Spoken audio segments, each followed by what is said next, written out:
برکاتہ۔ یہ دین اسلام جناب رسول اللہ صلی اللہ علیہ وسلم پر کامل اور مکمل ہو چکا ہے، جیسا کہ قرآن کریم میں اللہ تعالیٰ نے فرمایا الیوم اکملت لکم دینکم واتممت علیکم نعمتی ورضیت لکم الاسلام دینا، کہ آج میں نے تمہارے لیے تمہارے دین کو کامل اور مکمل کر دیا ہے اور تم پر اپنی نعمت کی تکمیل کر دی ہے اور تمہارے لیے دین اسلام کو پسند کیا ہے۔ اور یہ دین اسلام اللہ کو بہت زیادہ محبوب ہے۔ اللہ نے قرآن میں خود فرمایا ان الدین عند اللہ الاسلام، اللہ کے نزدیک سب سے زیادہ محبوب اور سب سے زیادہ پسندیدہ دین اسلام ہے۔ اسلام نے زمانہ جاہلیت کی تمام تر رسومات کا خاتمہ کر دیا۔ اسلام سے پہلے زمانہ جاہلیت میں انسانوں کو قتل کیا جاتا تھا، انسانوں کی بلی چڑھائی جاتی تھی۔ اسلام نے آ کر ان سارے رسومات اور رسم و رواج کو ختم کر دیا اور ایک سیدھا سادہ دین پیش کیا کہ اب قربانی اللہ کے لیے کرنا ہے اور جانور کی قربانی کرنی ہے، اور حضرت ابراہیم علیہ السلام کی سنت کو زندہ کرنا ہے۔ ابراہیم علیہ السلام کی قربانی ایک مثال ہے، ایک نظیر ہے ہمارے لیے۔ اس کا منشا اور مقصد یہ ہے کہ ہم ہر چیز اللہ کے لیے قربان کرنے والے بن جائیں۔ چنانچہ ابراہیم علیہ السلام کا اللہ نے امتحان لیا، اور ایک بار نہیں کئی بار امتحان لیا۔ وَإِذِ ابْتَلَىٰ إِبْرَاهِيمَ رَبُّهُ بِكَلِمَاتٍ فَأَتَمَّهُنَّ، ہر امتحان میں ابراہیم علیہ السلام کامیاب ہوئے۔ اپنی اولاد کی قربانی مانگی، خواب میں دکھلایا گیا کہ وہ اپنے بیٹے کو ذبح کر رہے ہیں۔ نبی کا خواب وحی ہوا کرتا ہے۔ ابراہیم علیہ السلام سمجھ گئے۔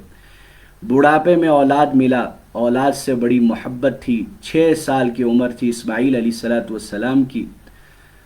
ان کو ذبح کرنے کو کہہ رہے ہیں کہ اللہ کی خاطر اپنے بیٹے کو تم ذبح کر دو۔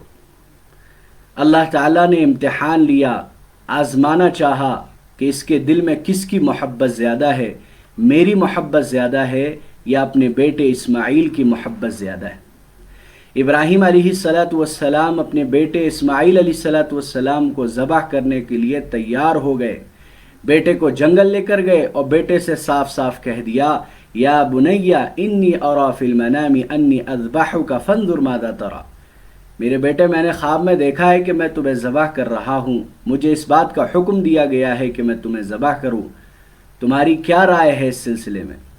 تو بیٹا بھی بڑا فرما بردار، بیٹا نے جواب دیا، حضرت اسماعیل نے جواب دیا یا بنی انی اری، بیٹے نے جواب دیا یا ابت افعل ما تؤمر ستجدنی انشاء اللہ من الصابرین، اے میرے والد آپ اس کام کو جلدی کیجئے جس کا آپ کو اللہ نے حکم دیا ہے، یقیناً آپ مجھے صبر کرنے والا پائیں گے۔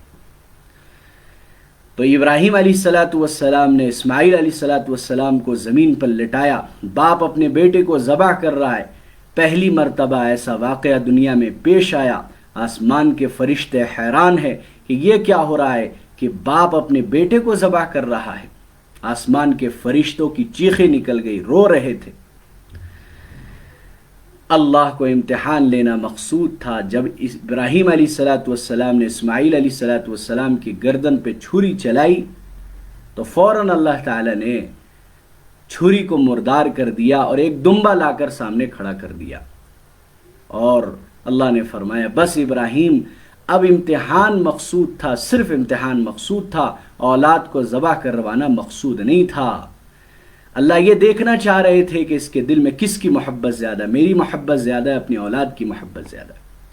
اللہ چاہتے ہیں کہ ہر چیز سے زیادہ، ہر شے سے زیادہ محبت ہم اللہ سے کریں۔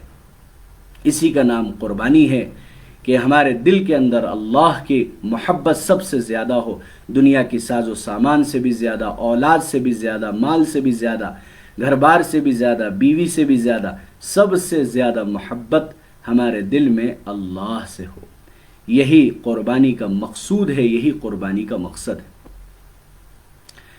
تو یہ قربانی جو ہم ہر سال 10ویں ذی الحجہ میں، 10ویں، 11ویں اور 12ویں ذی الحجہ، یہ 3 دنوں میں قربانی جو پیش کرتے ہیں، یہ دراصل ابراہیم علیہ السلام ہی کی سنت ہے.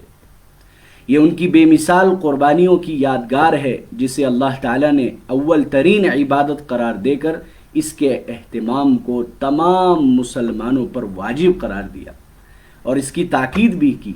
قرآن میں اللہ نے فرمایا انا اعطیناک الکوثر فصلی لربک وانحر، کہ اپنے رب کے لیے نماز پڑھو اور قربانی کرو. جس طرح نماز فرض ہے، ایسی قربانی بھی واجب ہے ہر اس شخص پر جو مالک نصاب ہے.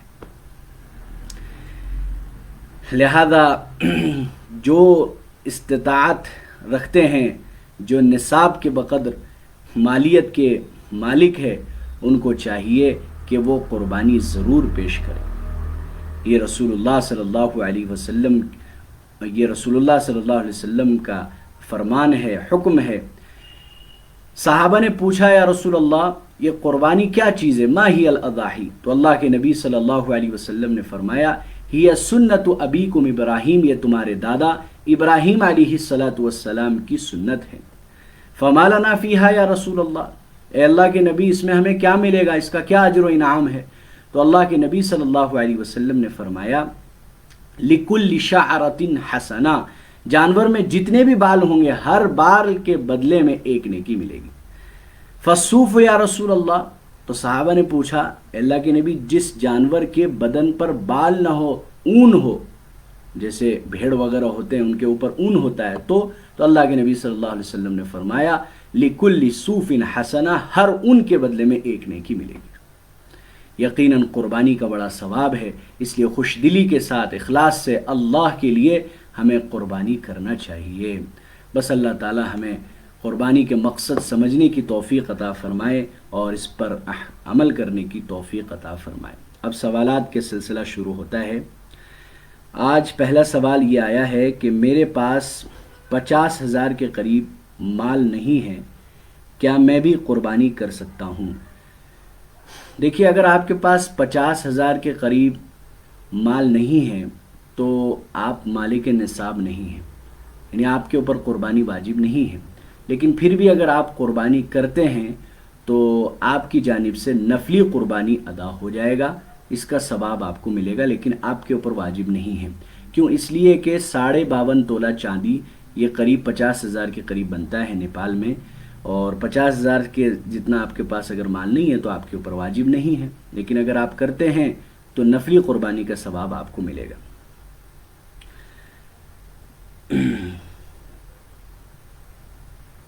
آپ نے کہا کہ غیر مسلموں کو قربانی کا گوشت دینا جائز ہے، اس کی کیا دلیل ہے؟ دلیل پیش کیجیے. پہلے تو آپ کے پاس کیا دلیل ہے وہ مجھے بتلا دیجئے کہ غیر مسلموں کو قربانی کا گوشت نہیں دینا چاہیے. آپ کے پاس کیا دلیل ہے؟ بھائی دعویٰ تو آپ کر رہے ہیں کہ غیر مسلموں کو قربانی کا گوشت نہیں دینا چاہیے، تو جس کا دعویٰ ہے وہ دلیل پیش کرے. آپ دلیل پیش کریں. میں بتلا دوں.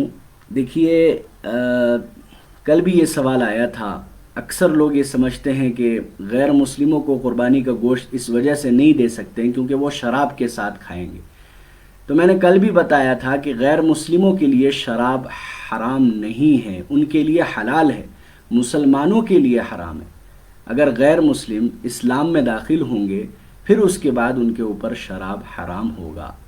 ہم پہلے ہی احکامات ان پہ لاگو نہیں کر سکتے، جب اسلام میں داخل ہوں گے پھر ان کے اوپر احکامات لاگو ہوں گے کہ حلال و حرام اس کے بعد لاگو ہوں گے.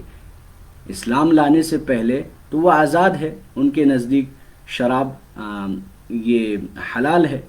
لہذا جب ان کے نزدیک شراب حلال ہے تو وہ قربانی کا گوشت شراب کے ساتھ کھائیں یا پانی کے ساتھ کھائیں وہ ان کی مرضی ہے، وہ کھا سکتے ہیں. ہاں مسلمان اگر شراب کے ساتھ قربانی کا گوشت کھائے تو یہ گناہ ہے. تو شراب پینا گناہ ہے، مسلمان کے لیے حرام ہے، اور قربانی کا گوشت بابر کا گوشت یہ شراب کے ساتھ کھا رہا ہے یہ کہہ سکتے. دیکھیے تمام فقی کتابوں کے اندر عبارت موجود ہے. میں پہلے تو قرآن کریم کی آیت پیش کر دوں. وَيُطْعِمُونَ الطَّعَامَ عَلَى حُبِّهِ مِسْكِينًا وَيَتِيمًا وَأَسِيرًا. قرآن میں اللہ نے فرمایا ہے کہ اور کھلاؤ اللہ کے رضا کے خاطر مسکین کو، یتیم کو اور قیدیوں کو. مفسرین نے لکھا ہے اسیرہ، یہ قیدی جو ہے اس زمانے میں غیر مسلم ہی ہوا کرتے تھے. ظاہر ہے جب اللہ کے لیے قیدیوں کو بھی کھلانے کا حکم دیا جا رہا ہے، یعنی غیر مسلموں کو بھی کھلانے کا حکم دیا جا رہا ہے قرآن کریم کے اندر، تو پھر قربانی کا گوشت غیر مسلموں کو نہیں کھلا سکتے ہیں، یہ کہنا بالکل درست نہیں ہے. قربانی کا گوشت غیر مسلموں کو دے سکتے ہیں، کھلا سکتے ہیں، یہ بالکل جائز اور درست ہے. باقی تمام فقہی کتابوں کے اندر عبارت موجود ہے. میں عربی کی عبارت بھی پڑھ کے سنا دیتا ہوں. فتاوی ہندیہ جلد نمبر 5 صفحہ نمبر 300، اس میں لکھا ہوا ہے صاف: وَيَهَبُ مِنْهَا مَا شَاءَ لِلْغَنِيِّ وَالْفَقِيرِ وَالْمُسْلِمِ وَالذِّمِّيِّ. ذمی یہ کافر کو کہتے ہیں، غیر مسلم کو کہتے ہیں. لہذا قربانی کا گوشت جسے چاہے دے سکتے ہیں، مالدار کو بھی دے سکتے ہیں، فقیر کو بھی دے سکتے ہیں، مسلمان کو بھی دے سکتے ہیں، اور غیر مسلمان کو بھی دے سکتے ہیں، غیر مسلم کو بھی دے سکتے ہیں. اسی طرح اعلاء السنن میں بھی لکھا ہوا جلد نمبر 7 صفحہ نمبر 258: وَلِلْمُضَحِّي أَنْ يَهَبَ كُلَّ ذَلِكَ أَوْ يَتَصَدَّقَ لِغَنِيٍّ أَوْ فَقِيرٍ مُسْلِمٍ أَوْ كَافِرٍ. یہاں تو صاف جو ہے غیر مسلم کا لفظ بھی ہے کہ غیر مسلموں کو بھی ہم جو ہے کھلا سکتے ہیں. ظاہر ہے جس دیش میں ہم ہیں، جس ملک میں ہم ہیں، ہمارے آس پاس پڑوس میں ہمارے غیر قوم بھائی بھی ہیں، تو ہم اخلاقی فریضہ بھی بنتا ہے کہ ہم جو ہے ان کو قربانی کا گوشت دیں، ان کو کھلائیں. یہ بالکل جائز ہے ہمارے لیے. میرے پاس تو 7.5 تولہ سونا یا 52.5 تولہ چاندی نہیں ہے. میں نے سنا ہے کہ سونا یا چاندی ہونا ضروری ہے تب قربانی واجب ہوتا ہے، جبکہ میں تو ہر سال قربانی کرتا ہوں. سونا یا چاندی ہونا ہی ضروری نہیں ہے، بلکہ سونا چاندی بلکہ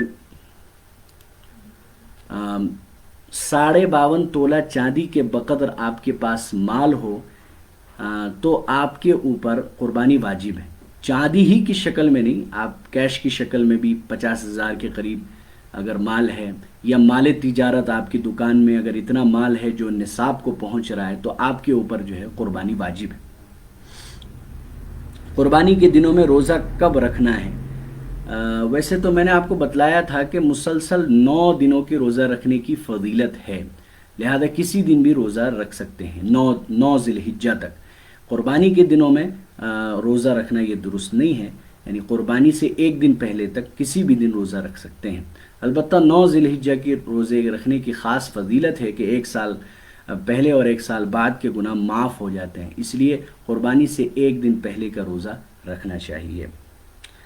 کیا قربانی کے گوشت کا تیسرا حصہ محلے والے ایک جگہ جمع کر کے آپس میں ہی تقسیم کر لیتے ہیں؟